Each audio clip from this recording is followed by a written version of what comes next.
Hello and welcome to the Growing Pair episode. Let me think. Oh, 14. It's 14, James. Wow. Can you Yeah, believe you are stuck with me for so long every week and recording this thing? yeah, it's felt like years. No, I'm joking. No, it's really cool where we've got to, and it doesn't actually. I don't think a 14 be like, oh my God. I kind of feel like, oh, it's a great journey, and it has flown by for me. So my name is Isaac Goldfarb and with me here is James Edge. you told me this week that you got some feedback about our name, the Growing Pair. So, would you like to explain to our listeners and viewers, not about the comment you got of feedback, what Hmm. is the Growing Pair? Because we are episode 14. So, why we are calling ourselves the Growing Pair and what's the point of this podcast? The Growing Pair is about two guys that are on a journey of trying new things, self-discovery, helping people raise their awareness around life coaching and the benefits it can bring to people, whilst also having a bit of fun along the way, hence with the kind of cheeky name, because at the end of the day, yeah, we're here to kind of spread good, positive vibes, have a good time, really. You know what? This is a cheeky name, and I love this name, and I have no shame. But this is the topic I'm bringing today, Okay. shame. Oh, interesting. I caught you off guard there. I'm getting ready for this. And I'm sure shame is almost in every one of us because if you think about Mm, it, we are bringing the shame from our childhood. And think about when you've done something naughty and you've been told yeah. off and say, "Oh, you're a bad boy. Oh, you're bad. Why did you do it?" Kind of thing. Mm, That's where actually the shame seed is starting to grow in mm, us. But as you get older, then you kind of could be or could be not, depends on who you are and what you are, developing your own shame. Shame belongs to the past. And as life coaches, we are trying our best mm, not to touch the past mhm, because this is belonging to the therapy, right? However, the way I see it is if we are not touching the shame and trying to resolve it if it exists, it will be very, very hard for us to move forward because the way I see it, fixing the shame is a great mm. foundation to grow and build the better version of yourself. What shame makes you feel when you hear that word? It's definitely exactly like you said. When you mention the word shame, I do think of things in the past that I'm not proud of or I'm embarrassed of. That's what initially comes into my mind. And then listening to you speak, it is self-induced why we carry that around still with us, because obviously the past is in the past. And, if you're doing certain things now that aren't those actions from before, then there's no need to really hold that, but we do tend to do that. I think what happens in relation to some people moving forward and things is that shame, that initial embarrassment or something that happened in the past, then stops you from having an open mind or maybe the confidence to try new things. So it's almost like that shame, self-induced shame now, then impacts your ability to do other things. So that's kind of why it's a tricky thing to have. And like you mentioned, probably best to see how you can overcome that so you don't limit how you approach the next situation. If a client comes to you, Mm-hmm. what would be your approach if you discover that shame is playing huge part? Mm. Yeah, and this is a good point. I wouldn't go to like dive into that shame and let them, relive it in the session, because that is very much a therapy thing to do with a professional, but it's very much how is that shame affecting them moving forward. Look into times where they've managed to get over that shame if they're still hanging it, other examples of them moving forward and kind of be aware of that shame. And that's the thing as well. It's not like you mentioned, not hiding away from mentioning shame or saying there's some elements of shame that you're feeling there, but it's like, okay, that is there. How are we gonna not let that stop everything moving forward? When have you moved forward before with it, or things like that? How about yourself? While I was asking you the question, I was asking myself and trying to answer it in my head. One of my niche in the life coaching is gay and bi men in midlife. Mm-hmm. And as a gay person, I know how shame plays a part, not only being in the closet while you discover it is in your teenage, and some people are not discovering it in the teenage, some people are discovering it in late 20s, 30s, 40s, but Hmm. that feeling of the closet, or being in the closet, or feeling, oh, I'm a different, it's a huge shame here we're talking about. Hmm. And Hmm. then when we speak about the sexual actions themselves, when we are doing something, oh, we are not supposed to do it because we are doing something that is not, the norm, and we Mm, are gonna be judged. And with the gay community, I feel the shame it cannot be avoided when it comes to life coaching, or when it comes mm, to plan to the future, when it comes to plan your goals and dreams. mm, mm, We have to touch it in this way or another. And the way I see it is I would have approached it, of course, gently, mhm, but I will make the person aware that this monster exists. First of all, identify what's the volume of that monster, mhm, like how much it takes control, mhm, and how can we reduce that volume. And I think that's how I would have approached it.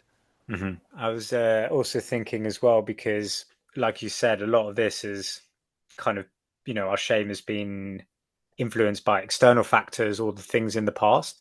So, in essence, it's a belief that you've held on to from the past or from that's driven onto you by external factors. So, like you mentioned, how strong it is will depend how much that belief is, but that also means it can be, to an extent rebuilt as well. You can change your beliefs with new outlooks and help with coaching. You may realize that that belief no longer has maybe any evidence to it, no longer serves you in the right way, and you can therefore relinquish it and take on a new belief. So that's another way I'd, depending on the person, tackle it. The shame not necessarily can be only with something that has to do with you or what you grew up. It could be that you feel shame in the environment, in the Yeah. culture you belong to, in the race you belong to. It could be coming from that, things that are outside of your control completely. And this is something that we need to make sure that our clients aware of that, what Mm-hmm. is within your control and what is out of your control. Yeah. Feeling shame is within your control. And that's why I feel it's really important to understand the reasoning of that shame Mm. feeling, even though, again, it's kind of crossing the border between therapy and life coaching. Interesting. The feeling of shame is in your control because I would argue that the emotion of feeling shame you can't control. That will come in whenever it comes in based on previous experiences or external factors, like you mentioned. That you can't, I think you can't control. But what you can control is your reaction to that emotion of feeling shame. Understand what it Yeah. is, Yeah. and yeah. Yeah, I agree. You're wording it much better than me. Yes, of course, if the feelings that come to your body, you can't control it really, but you can Mm, control your response to it. And I think I was aiming to the response of what you would do. What would you do with this yeah. feeling? As any other feeling that comes to suddenly to your body, whether you're feeling down, happy, Mm, sad, joyful, yeah. Yeah. what do Yeah. you do with this? This is the question. But shame, the way I'm looking at it, is kind of hidden deep down in you. Yeah, I'm kind of getting the vibe as well that you're bringing this topic as well because when you do have those conversations in life coaching sessions or with your friends and family, it's almost don't shy away from it. Recognize that shame that that person has the shame and that it could be absolutely massive in them. Yeah, recognize it and explore it in the right way. Is kind of the vibe I'm getting with us bringing this topic up. Is there anything that you're feeling shame about, James? I think if I allow myself to think about the past, I could probably find examples of where I don't feel proud of. I wouldn't, unless talking about now, I wouldn't allow myself to do that because it doesn't serve me in the present. But do That's you give it space? Do you give it enough space for yourself to be able Yeah, to? I recognize it in the sense that that feeling of shame and not feeling proud before in my life has then moved me on to where I am now, where I've made lots of changes in my life positively. So it's almost like I recognize that shame and pain to an extent was part of my whole growth journey. So it's a part of me, but I don't go in and think about it all the time. How about you? Thank you for sharing that.